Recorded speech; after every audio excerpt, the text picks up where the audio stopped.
Friends, ઘણી વખત સાંજના એવું હોય છે કે આપણે લોકોને લાઇટ જમવું હોય છે, તો એના માટે આજે હું તમને વઘારેલા ભાતની રેસીપી કહીશ.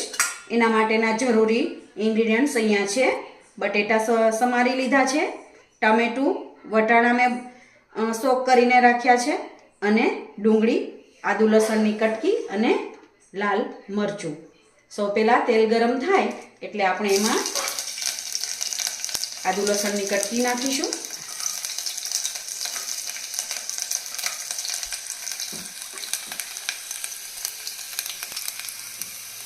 સાથે સૂકા 2 મરચાં,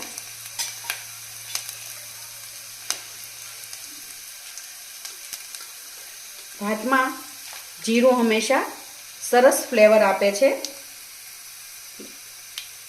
જીરું નાખીશું.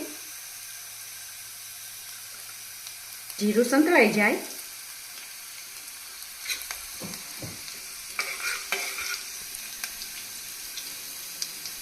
એટલે આપણે એમાં હિંગ નાખીશું અને સમારેલી ડુંગળી એડ કરીશું.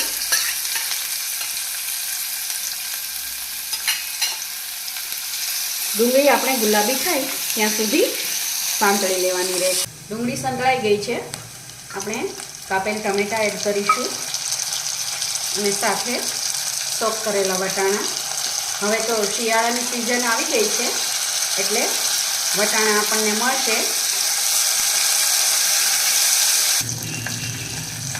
વટાણા અને ટામેટાં બંને સંતળાઈ ગયા છે. હવે એમાં બટેટા નાખીશું. મેં થોડા મોટા કાપ્યા છે.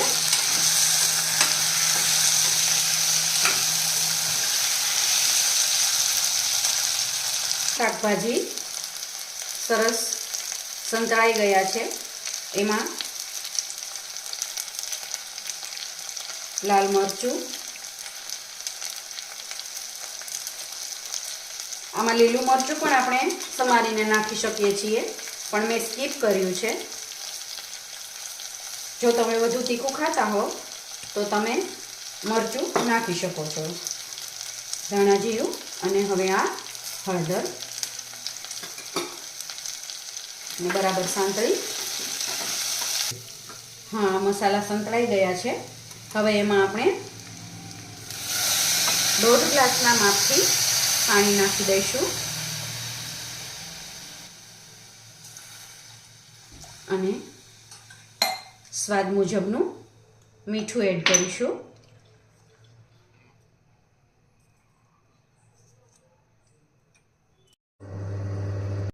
પાણી બરાબર ગરમ થઈ ગયું છે. હવે આપણે આ ભાત એડ કરી દઈશું. મેં ધોઈને રાખેલા હતા, સાફ કરીને.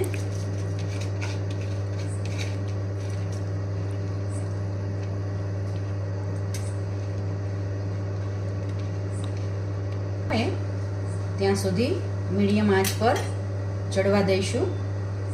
આપણા વઘારેલા ભાત તૈયાર.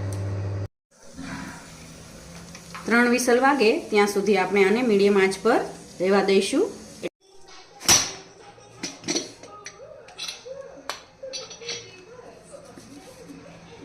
મસ્તીના વઘારેલા ભાત તૈયાર.